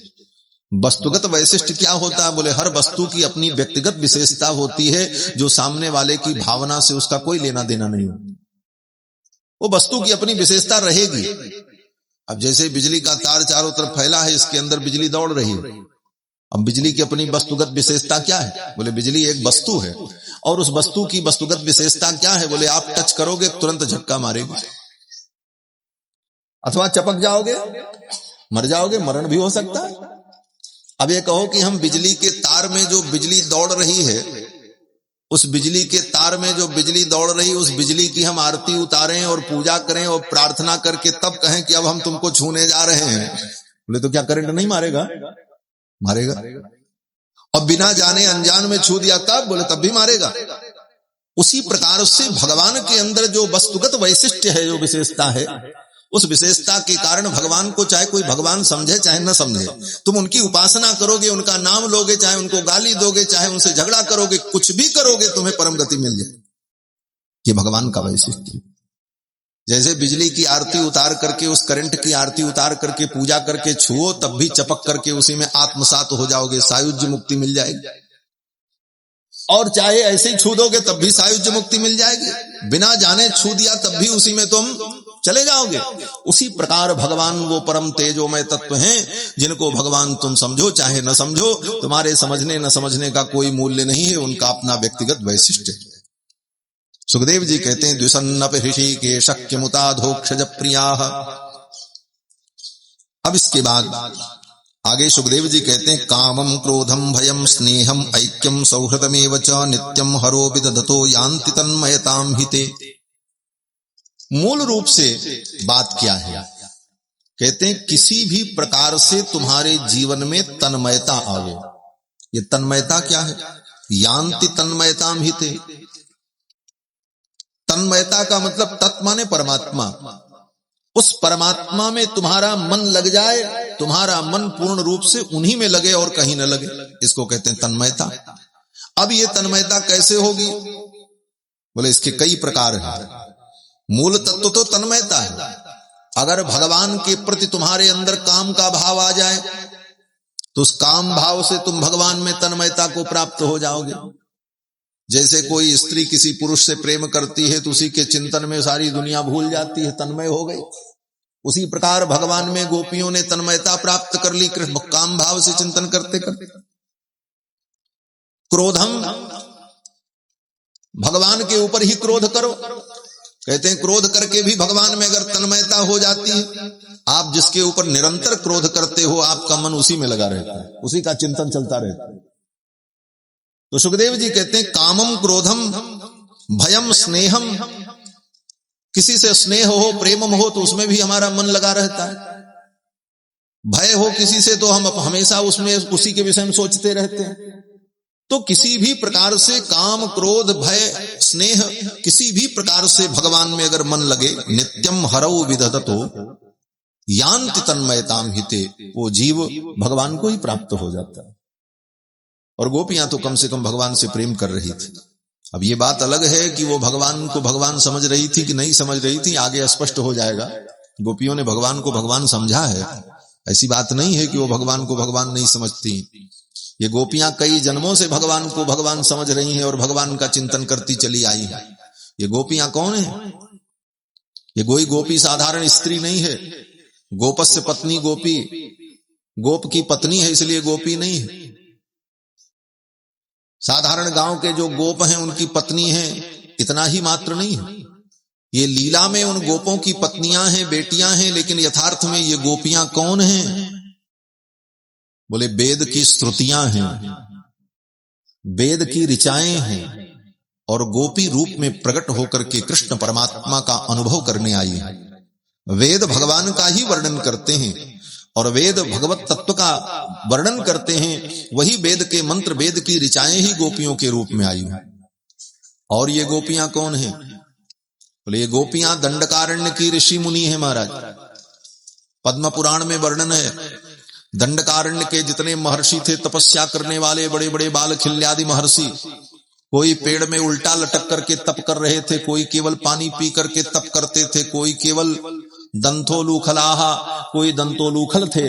दंतोलूखल का मतलब सूखा गेहूं, सूखा अनाज जहां से मिल जाए उसी को लावे, उसको पानी में भिगोते भी नहीं थे, पकाते भी नहीं थे। उस सूखे अनाज को मुंह में डाल करके दांत से ही चबा उबा करके किसी प्रकार खा करके फिर पानी पी लेते और भजन करते थे। ऐसे तपस्वी भगवान जब दंडकारण्य पे पहुंचे रघुनाथ जी, तो रघुनाथ जी को देख करके उन दंडकारण्य के महर्षियों ने कहा, प्रभु हमारी एक कामना है कि हम आपको अपने प्रियतम के रूप में अनुभव करें।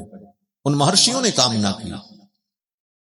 पुरा महर्षय सर्वे दंडकारण्यवासिनः राम रूपम हरिम दृष्ट्वा भोक्तुमैक्षंसु विग्रहम्। उन दंडकारण्य के महर्षियों ने जब भगवान से प्रार्थना की तो भगवान ने कहा, जाओ वृंदावन में सब गोपी बन करके प्रकट हो जाना और तुम्हारे उस मनोरथ को मैं पूर्ण करूंगा। दंडकारण्य के वे महर्षि गोपी बन करके आए। ये सब गोपियां साधारण नहीं है, ये सब वेद वेदांत की पंडिता हैं महाराज। जन्म जन्मांतर से कृष्ण को ही ढूंढ रही हैं और किसी के लिए ये व्यग्र नहीं। ये तो केवल लीला है। अब महाराज ये गोपियां जब दिव्य रूप से रास मंडल में पहुंच गईं तो भगवान ने इनका स्वागत किया। स्वागतम वो महाभागा प्रियम किम करवाणि वह। हे गोपियों, आपका स्वागत है, मैं आपके लिए कौन सा कार्य करूं। ब्रजस्यानामयम कश्चित ब्रूतागमन कारणम। अपने आने का कारण बताओ, क्यों आई हो। भगवान सब जान रहे हैं फिर भी पूछ रहे हैं। भगवान उनके अंतःकरण की परीक्षा ले रहे हैं कि इनकी वासना पूर्ण रूप से मिट चुकी है कि नहीं मिट चुकी। संसार की किसी भी वस्तु की वासना अगर इनके हृदय में बची होगी तो मैं इनको स्मरण दिलाऊंगा, वो तुम्हारा बेटा रो रहा है, चली जाओ। वो तुम्हारे पति तुमको याद कर रहे हैं, चली जाओ। तो पति, परिवार, पुत्र, संसार, घर परिवार की वासना इनको फिर खींच करके ले जाएगी। तो परीक्षा हो जाएगी कि ये पूर्ण रूप से त्याग करके आई हैं अथवा इनके अंदर वासना भी। इसलिए भगवान कहते हैं, रजन्नेशा घोर रूपा घोर सत्व निषेविता।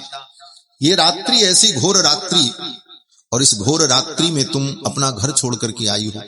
मातरः पितरः पुत्रा भ्रातरः पतयश्च वह विचिन्वन्ति है पश्यन्तो मां गड्ढम बंधु साध्वसम। तुम्हारे मां, तुम्हारे पिता, तुम्हारे परिवार के लोग तुमको ढूंढ रहे होंगे, चली जाओ, लौट जाओ। ऐसा कह करके भगवान ने उन गोपियों को विदा करने की चेष्टा की, बार बार समझाया। अंत में गोपियों ने कहा, महाराज अब मैं कहीं नहीं जाऊंगी। गोपियां भगवान के सामने रोने लगी। आप कहोगे महाराज उनका शरीर तो घर में था, तो किस आंख से रो रही थी, उनकी आंख कहां थी, शरीर कहां था, शरीर तो घर में था। बोले भगवान के सन्निकट गोपियां जब पहुंची तो उनको दिव्य शरीर की प्राप्ति हो गई और उस दिव्य शरीर से गोविंद का दर्शन कर रही हैं। और गोपियां रोने लगी। कृत्वा मुखान्वय सुचस्वसनेन सुंस्यत बिंबाधराणि चरणेन भुवम लिखन्त्यः। और रोती हुई गोपांगनाओं ने कहा, श्याम सुंदर आपके लिए हमने सर्वस्व त्यागा है और आप हमें त्याग रहे हो। ऐसा आपको नहीं बोलना चाहिए। मयिवम विभोर्हति भवान गदितुम नृशंसम। ऐसी नृशंस वाणी, ऐसी कठोर वाणी आपको नहीं प्रयोग करनी चाहिए, वो भी हमारे जैसे लोगों के लिए। भगवान ने कहा, क्या विशेषता है आपके अंदर गोपियों ने कहा, संत्यज्य सर्व विषयास्तव पाद मूलम, आपके चरणारविंद के लिए हमने सब कुछ त्याग दिया है। संत्यज्य सर्व विषयास्तव पाद मूलम, हमसे बड़ा त्यागी इस दुनिया में कोई नहीं हो सकता। गोपियां कहती, हमने जितना बड़ा त्याग किया है, इतना बड़ा त्याग कोई क्या करेगा। कोई महात्मा अपने नाम के आगे त्यागी लिख ले, अलग बात है। बड़ी बड़ी जटा रखा करके अपने को त्यागी कहे कि हम त्यागी हैं, त्यागी का वेश तो है, लेकिन यथार्थ में